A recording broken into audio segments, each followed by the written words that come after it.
بسم الله الرحمن الرحيم.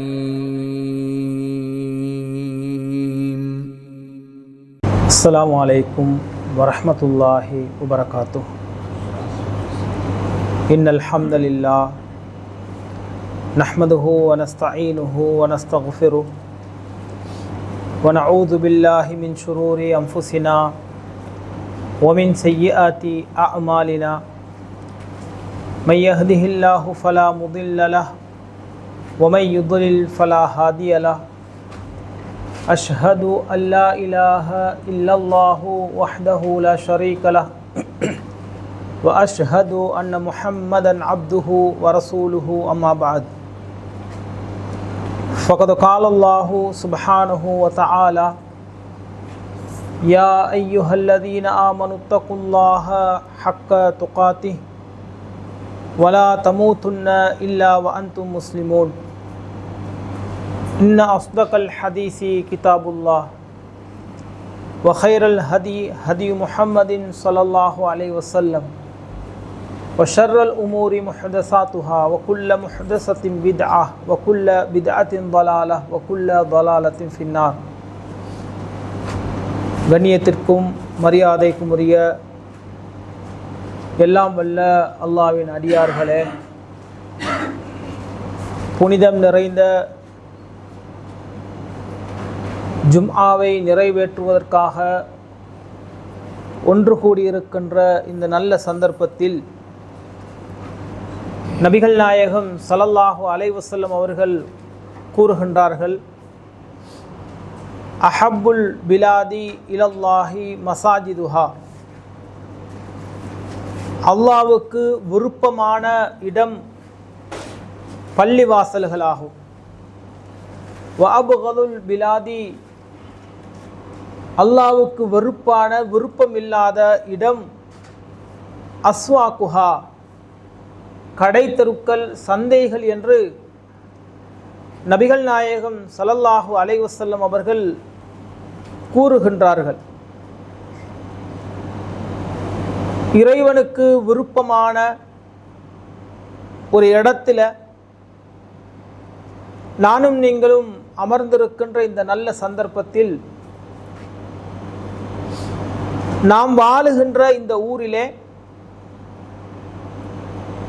இப்படி ஒரு தொழுமிடம் நமக்கு ஏன் அவசியம் என்பதை ஆரம்பமாக நானும் நீங்களும் அவசியம் அறிந்து வைத்திருக்க வேண்டும்.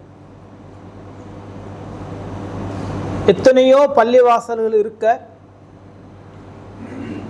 அங்கே தொழுகைகள் நடைபெற, இப்படி ஒரு தனி இடம் எதற்கு என்ற கேள்வி பலருடைய உள்ளங்களிலேயும் இருக்கலாம். இஸ்லாமிய மார்க்கம் அல்லாஹ்வுடைய மார்க்கம். அலா லில்லாஹி தீனுல் ஹாலிஸ். இந்த தூய்மையான இந்த மார்க்கம் அல்லாஹ்வுடைய மார்க்கம் என்று அல்லாஹ் சொல்லி காண்பிக்கின்றார். இந்த மார்க்கத்திலே அல்லாஹ்வை எப்படி நம்பிக்கை கொள்ள வேண்டும், அல்லாஹ்வை எப்படி வணங்க வேண்டும், நபிகள் நாயகம் ஸல்லல்லாஹு அலைஹி வஸல்லம் அவர்களை தூதராக ஏற்று எப்படி பின்பற்ற வேண்டும் போன்ற சகலதையும் திருமறை குர்ஆனிலேயும் நபிகள் நாயகம் ஸல்லல்லாஹு அலைஹி வஸல்லம் அவர்களுடைய அந்த ஹதீஸ்களிலேயும் நமக்கு பார்க்கலாம். தூய்மையான இஸ்லாத்தை, தூய்மையான இஸ்லாமிய கொள்கையை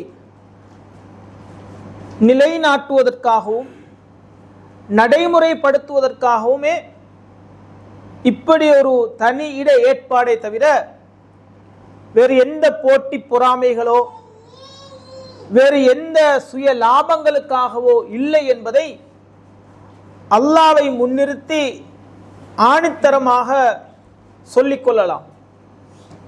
திருமறை குர்ஆனிலே அல்லாஹ் கூறி காட்டுகின்றான்: வஅன்னல் மசாஜித லில்லாஹ். தொழுமிடங்கள் அது அல்லாஹ்வுக்குரிய இடங்கள். ஃபலா ததுஉ மஅல்லாஹி அஹதா. அந்த இடங்களிலே அல்லாஹ்வோடு சேர்த்து மற்றவர்களையும் நீங்கள் அழைக்காதீர்கள். வேறு யாரையும் அங்கே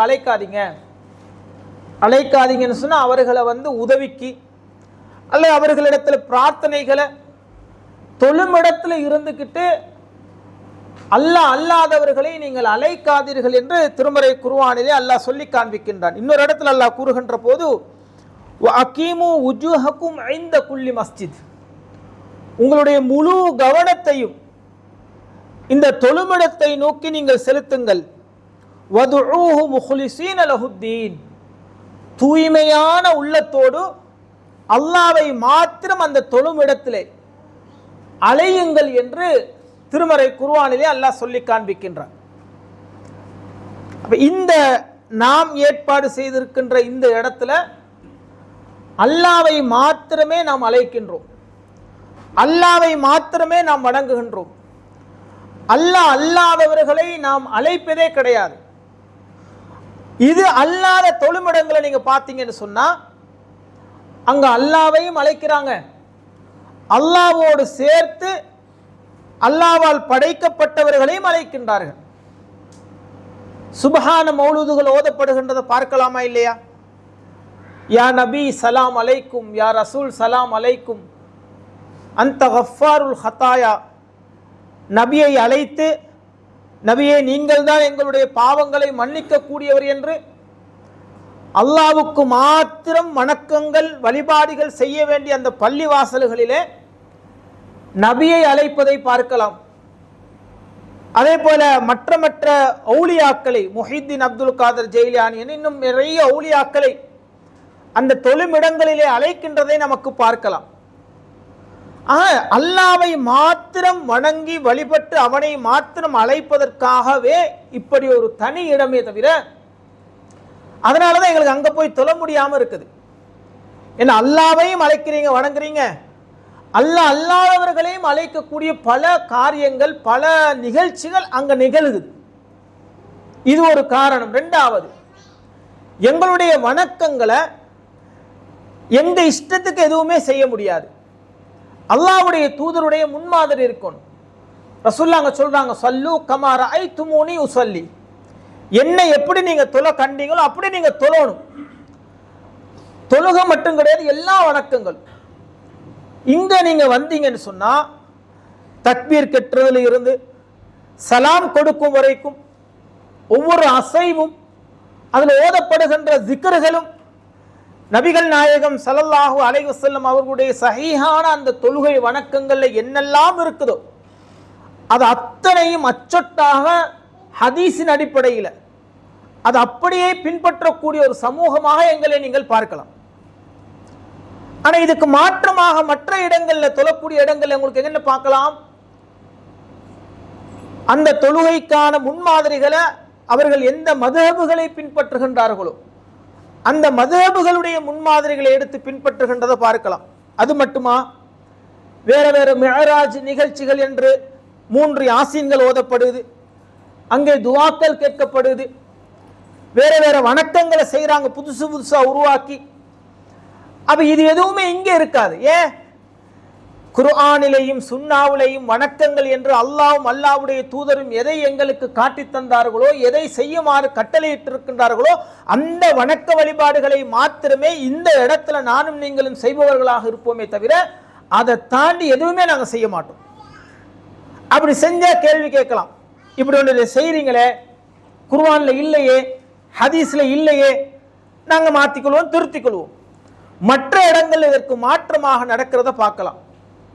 இது எல்லாத்தையும் தாண்டி முழுக்க மரணத்திற்கு பின்னாடி மறுமை வெற்றிக்காக, மறுமையில நாங்கள் முழுமையாக தூய்மையாக வெற்றி பெற வேண்டும் என்பதற்காகவே இந்த மாதிரியான ஒரு மர்க்கஸை ஏற்பாடு செய்து நாம வணங்குறோமே தவிர மற்றபடி தனிப்பட்ட எந்த பொறாமைகளோ எந்த போட்டிகளோ எங்களிடத்தில் இல்லை என்பதை அல்லாஹ்வை சாட்சியாக வைத்து எங்களுக்கு உறுதியாகவே சொல்லிக் கொள்ளலாம். இரண்டாவதாக, இந்த மாதிரி இடங்கள் ஒரு பள்ளிவாசல் ஒரு மர்க்கஸ் என்று வருகின்ற போது இந்த இடத்துல வணக்கங்கள் மாத்திரம் செய்யப்பட வேண்டிய ஒரு இடமான்னு கேட்டால் இல்லை, வணக்கங்களையும் செய்யறதுக்குண்டான ஒரு இடம். அதே போன்று அதை தாண்டிய பல விஷயங்களையும் பள்ளிவாசலுக்குள்ள செய்யலாம். ரசூலுல்லாஹ் காலத்தை பார்த்தீங்கன்னு சொன்னா பூனை தூங்கியிருக்கும் பள்ளிவாசலுக்குள்ள, திண்ணை தோழர்கள் இருந்தார்கள். அதே போல பள்ளியில உட்கார்ந்து எந்த அளவுக்கு என்று சொன்னா, இப்போ ரசூலுல்லாஹ்ங்கன பள்ளிவாசல் என்றது தொழுமிடம் என்றது மஸ்ஜிது நபவி. அங்க தொழுதா பல நன்மைகள் கிடைக்கும். அல்லாஹ்வுடைய தூதருடைய கண்காணிப்பில் இருந்த பள்ளிவாசல். ஜாபிர் ரதியல்லாஹு அன்ஹு அவங்க கிட்ட கேட்குறாங்க, ஜாபிர் ரதியல்லாஹு அன்ஹு அவர்களே, நீங்க ரசூலுல்லாஹ் கூட பல சபைகள் உட்கார்ந்து இருக்கிறீங்க, அதை பத்தி கொஞ்சம் சொல்லுங்களே என்று. அப்ப அவங்க சொல்றாங்க, அண்ணன் நபிய ஸல்லல்லாஹு அலைஹி வஸல்லம் இதா ஸல்லல் ஃபஜ்ர், ரசூலுல்லாஹ் சுபஹ் தொழுகையை தொழுதுட்டு ஜலஸ ஃபீ முஸல்லா, அதே இடத்துல உட்கார்ந்துகிட்டு இருப்பாங்க. ஹத்தா தத்லு அஷ்ஷம், சூரியன் உதயமாகும் வரைக்கும். சூரியன் உதயமாகினதுக்கு அப்புறம் ரசூலுல்லாஹ் எழும்பி வருவாங்க. அந்த சஹாபி சொல்கின்றார்கள், கானு யத்தஹத்தஸூன ஃபி அம்ரில் ஜாஹிலியா, ஜாஹிலியா காலத்து செய்திகளை நாங்க உட்கார்ந்து பேசிக்கிட்டு இருப்போம். கூட்டமா நபித்தோழர்கள் நாங்க உட்கார்ந்து பேசிக்கிட்டு சிரிச்சுக்கிட்டு இருப்போம் என்று சொல்றாங்க. மஸ்ஜிது நபவிக்குள்ள ரசூலுல்லாஹ் சுபஹ் தொழுந்துட்டு அவங்க சூரியன் உதயமாகும் வரைக்கும் இருந்துட்டு எழும்பி வருவாங்க. ஃபயத்தஹத்தஸூன, ஜாஹிலியா காலத்துல அவங்க என்ன செஞ்சுக்கிட்டு இருந்தாங்க? தொழுதுகிட்டே இருந்தாங்க. என்னெல்லாம் கூத்து போட்டு இருந்திருப்பாங்க. அப்ப அந்த செய்திகளை எல்லாம் ஒருத்தருக்கு ஒருத்தர் பகிர்ந்து ஃபயத்ஹகூன், சிரித்து கொண்டிருப்பார்கள். ஃபயத்தபஸ்ஸம, ரசூல் ஸல்லல்லாஹு அலைஹி வஸல்லம் அவர்களும் எழும்பி வருகின்ற போது புன்முறுவலோடு சிரிச்ச முகத்தோடு வருவாங்க. அந்த செய்திகளை கேட்டுட்டு ரசூலுல்லாஹ்ங்களும் சிரிச்சுக்கிட்டே வருவாங்கன்னு சொல்லி முஸ்லிம்ல எங்களுக்கு பார்க்கலாம். அப்ப ரசூலுல்லாஹ்ங்கற முன்னாடி ரசூலுல்லாஹ்ங்கற மஸ்ஜிது நபவியிலேயே சஹாபாக்கள் உட்கார்ந்து மார்க்க காரியங்களையும் வகுப்புகளையும் நடத்திருக்கிறாங்க, பேசியிருக்கிறாங்க. அதுபோக பழங்காலத்து அவங்க செஞ்ச செய்திகளையும் உட்கார்ந்து பேசி சிரித்து கொண்டிருந்தார்கள் என்றதை எங்களுக்கு பார்க்கலாம். இப்போ நீங்க மக்காவுக்கும் மதீனாவுக்கும் போங்க, மக்காவுக்கு ஒரு பள்ளிவாசலை கட்டி வச்சிருக்கிறாங்க. அது ரசூலுல்லாஹ் காலத்திலிருந்து அதே அளவு பள்ளிவாசலா இல்ல, பிரம்மாண்டமா கட்டிருக்கிறாங்க. மஸ்ஜிது நபவியிலையும் பிரம்மாண்டமா கட்டிருக்கிறாங்க. அதை தாண்டி வெளியில ஒரு கூட்டம் தொழுகிறாங்க. அதுவும் மஸ்ஜிதுல் ஹராம், அந்த ஹரத்துக்குண்டான எல்லை தான். உள்ளுக்கு தொழுதா என்ன நன்மையோ அதே நன்மை தான் வெளியே தொழுதாலும் அதே நன்மை தான். அங்க எத்தனை பேர் தூங்கிட்டு இருப்பாங்க, போன பார்க்கலாம் உங்களுக்கு. எத்தனை பேர் உட்கார்ந்து பேசிக்கிட்டு இருக்கிறாங்க, எத்தனை பேர் சாப்பிட்டுக்கிட்டு இருக்கிறாங்க, விளையாடிக்கிட்டு இருக்கிறது பார்க்கலாம். சமீபத்தில் ஒரு வீடியோ வந்துச்சு, ஒரு மௌலவி, ஒரு ஆலிம் பிள்ளைங்களுக்கு மதரசா நடத்துற அந்த பள்ளியில ஓடி பிடிச்சி விளையாடுறாரு. அவர் ஒளிஞ்சு கொள்றாரு, அந்த பிள்ளைங்க விரட்டி வர்றாங்க, செய்யறாங்க. நடக்குதா இல்லையா பள்ளிவாசல்ல? அப்ப பள்ளிவாசல்ன்றது தொழுகையாளிகளுக்கு எந்த டிஸ்டர்பன்ஸும், எந்த அவர்களுக்கு இடையூறும் இல்லாத விதத்தில் நாங்கள் பார்த்துக்கொள்ளணும். தொழுகின்றார்களா, நாங்கள் அமைதியாக இருக்கணும். தொழும்போது நம்ம பேசுறதோ அவர்களுக்கு இடையூறு அது இல்லாம பள்ளிக்குள்ள ரசூல் ஸல்லல்லாஹு அலைஹி வஸல்லம் காலத்தில் ஆயிஷா ரதியல்லாஹு அன்ஹா அந்த ஹரத்துக்குள்ள தான் விளையாடி இருக்கிறாங்க. ஹஜ் பெருநாள் அன்று ரசூலுல்லாஹ் ஆயிஷா பார்த்து ஹதீஸ்ல வருது. இப்போ நீங்க ஹரமுக்கு, மஸ்ஜிதுல் ஹராமுக்கு, அங்க அந்த கஅபாவுக்கு, மதீனாவுக்கு போனீங்கன்னா அங்க பார்க்கலாம், வெளியில் உட்கார்ந்து சின்ன பிள்ளைங்க விளையாடிக்கிட்டு இருப்பாங்க, சின்ன பிள்ளைங்க, மக்கள் தூங்கிக்கிட்டு இருப்பாங்க, பல பேர் பல கதைகளை பேசிக்கிட்டு இருப்பாங்க. நாங்க யோசிக்கலாம், இவ்வளவு செலவு பண்ணி பள்ளிக்குள்ள போய் குர்ஆன் ஓதாம இங்க ஓதிக்கிட்டே இருக்க முடியுமா? தொழுது கொண்டே இருக்க முடியுமா? மனுஷன் தானே. அப்ப ரசூலுல்லாஹ் காலத்திலே சஹாபாக்கள் அப்படிதான். எனவே பள்ளிவாசல்கள், தொழுமிடங்கள் என்பது தொழுகைக்காக வேண்டியும் ஜிக்ர் செய்வதற்காக வேண்டியும் அதற்கு தான் கூடுதல் முக்கியத்துவம். அது அல்லாத மற்ற விஷயங்களையும் ஊர்ல பார்க்கலாம். திருமண நிகழ்ச்சிகள் நடத்துறாங்க, உட்கார்ந்து பேசிக்கிட்டு இருக்கிறாங்களா இல்லையா? அங்க உட்கார்ந்து அந்த கொடுக்குற கேக்கையும் பேரிச்சம்பழத்தையும் சாப்பிடுறாங்களா இல்லையா? திருமண பஞ்சாயத்துகள் வரும், அதுக்குள்ள அவர் என்னென்னலாம் பேசினாருன்னு இவர் சொல்லி காட்டுவார், இவர் என்னென்னலாம் பேசினாருன்னு அவங்க சொல்லி காட்டுவாங்க, சண்டை நடக்கும் அதுக்குள்ள. இது எல்லாமே தான் பள்ளிவாசலுக்குள்ள ரசூலுல்லாஹ் செஞ்சாங்க. இது எல்லாத்தையும் தாண்டி உங்களுக்கு தனிப்பட்ட ரீதியில் எங்களுக்கு ஒரு கவலை வரும். குடும்ப பிரச்சனை அல்ல வியாபாரத்தில் பிரச்சனை, மனசு என்ன தோணுமெண்டா, பள்ளிக்கு தொழுமிடத்துக்கு போகணும், 2 ரக்காத்து தொழணும், அங்கே 1 மணி நேரம் அல்லாஹ்வை நினச்சிக்கிட்டே இருக்கணும். என்ன ஒருத்தர் வர்றாரா, தாராளமாக வரட்டும், அவருக்காக அவர் ஃபேனை போட்டுக்கொள்ளட்டும், ஃபேன் போட்டும் ரொம்ப வெக்கையாக இருக்குதா ஏசியை போடட்டும், அது ஒரு பிரச்சனையே இல்லை. இப்போ நீங்கள் மஸ்ஜிதில் அந்த நான் சொன்ன அந்த ஹராமை 2 மதீனா மக்காவுக்கு போனால் வெளியில் என்னெல்லாம் செலவு பண்ணிக்கிறாங்க. மக்கள் நிம்மதியாக உட்கார்ந்து பேசிக்கிட்டு இருந்து அவங்க அந்த ராஹத்தை அமைதியாக இருப்பதற்காக லட்சக்கணக்கு கோடிக்கணக்கு செலவு பண்ணுகின்றார்கள். வீண் விரயம் செய்யக்கூடாது. அதற்காக வேண்டி பள்ளியினுடைய சொத்தை நாங்கள் தவறுதலாக பயன்படுத்தவும் கூடாது. தேவைக்கு தாராளமாக பயன்படுத்தலாம் உட்கார்ந்து பேசி. ஏன்னா இன்றைக்கு நாங்கள் இந்த காப்பட்டு டைல்ஸு இதெல்லாம் பிடிக்க போய் தான் நம்ம யோசிக்கிறோம். ஓஹோ, இதுக்குள்ளே நம்ம தேவையெல்லாம் பேசக்கூடாது, சிரிக்கக்கூடாது, விளையாடக்கூடாது, ஓடக்கூடாது. ரசூலுல்லாஹ் காலத்தில் வெறும் மண்ணு தான். மண் இருக்குதுல்ல, இன்றைக்கி மண், நாங்கள் ரோட்டில் நடந்து போகக்கூடிய மண், இந்த மண்ணில் ஓலக்குடிசையாக பள்ளிவாசலை கட்டி வச்சுருப்பாங்க. அவ்வளோதான் ரசூல் ஸல்லல்லாஹு அலைஹி வஸல்லம் அவங்களுடைய காலத்தில். மற்றபடி வேறு எதுவுமே கிடையாது. மண்ணில் சுஜூத் செஞ்சால் நெத்தியில் ஒட்டும். ரசூலுல்லாஹ் சொல்றாங்க, சுஜூதிலிருந்து எழும்பும் போது உங்களுடைய நெற்றியில் பட்ட மண்ணை நீங்கள் எடுக்காதீர்கள் என்று சொல்லி, அந்த தொழுகையினுடைய கவனம் சிதையும் என்று சொல்லி. இன்றைக்கு நம்ம டைல்ஸ் அது இதுன்னு வந்ததுனால தான் நம்ம கவனமாக நடக்க வேண்டியதாக இருக்குது, கவனமாக அதுக்குள்ளே போய் உட்கார வேண்டியதாக இருக்குது. அப்படியெல்லாம் கிடையாது. அது நாங்கள் ஏற்படுத்தி கொண்டு எங்களோட சொகுசுக்காக ஏற்படுத்தி கொண்டதை தவிர பள்ளிவாசலுக்குன்னு சொல்லி அல்லாஹ்வுடைய தூதருடைய காலத்தில் எப்படி இருந்துச்சோ அதை நாங்கள் அதுக்குள்ளே கொண்டு வந்து அதை பின்பற்றக்கூடியவங்களாக இருந்தால் போதும். தொழக்கூடியவர்களுக்கு எந்த டிஸ்டர்பன்ஸும் இல்லாத விதத்தில் எங்களுடைய மற்ற காரியங்களை தாராளமாக செய்து கொள்ளலாம் என்பதை நாங்கள் புரிந்து கொள்ள. மூன்றாவதாக திருமறை குர்ஆனில் அல்லாஹ் சொல்லி காட்டுகின்றான், பள்ளி வாசல்கள் அப்படின்றது இன்னமா ரசூலுல்லாஹ் அல்லாஹ் திருமறை குர்ஆனில் சொல்கின்றான், பள்ளி வாசல்களை தூய்மையாக வைத்துக்கொள்ள சொல்லி. யா பனி ஆதம் ஹுது தீனத்துக்கும் இன்த குல்லி மஸ்ஜித், ஆதமுடைய குழந்தைகளே பள்ளி வாசல்களை தூய்மையாக நீங்கள் வைத்துக் கொள்ளுங்கள். இன்னொரு இடத்துல அல்லாஹ் சொல்றான், லமஸ்ஜிதுன் உஸ்ஸிஸ அலா தக்வா, தக்வாவை அஸ்திவாரத்தில் தான் இந்த பள்ளி வாசல்கள் தொழுமிடங்கள் உயர்த்தப்படுகின்றது.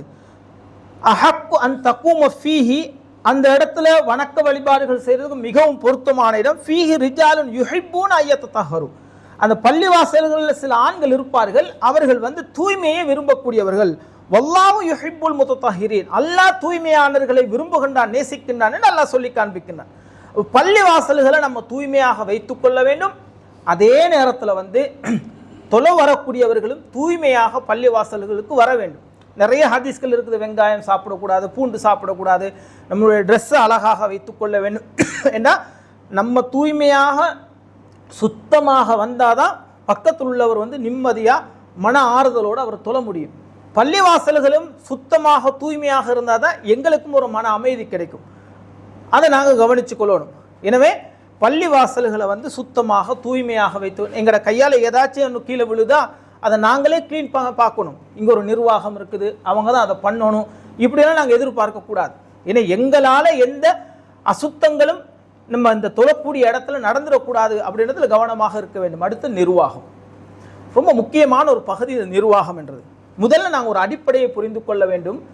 பள்ளி வாசல்களில் நிர்வகிக்கக்கூடியவர்கள் மலக்குமார்கள் அல்ல, மனிதர்கள். மலக்குமார்கள் என்னதான் லாயா சூனல்லாஹ மா அமரவும் வயஃபலூன மா யுமரூன், அவர்களிடத்தில் எந்த தவறும் எந்த குறையும் வராது. மனிதர்கள் நிர்வகிக்கிறனால அவங்களிடத்துல குறைகள் இருக்குது, அவங்களிடத்த குறைகள் இருக்குது. நமக்கு வேண்டியது இந்த நிர்வாகம் அல்ல, நமக்கு வேண்டியது இந்த இடம் தான். இந்த இடம் இதுக்கு குர்ஆன் சுன்னாவுக்காக அல்லாஹ்வை மாத்திரம் வணங்குறதுக்காக வேண்டி அமைக்கப்பட்ட இடம்.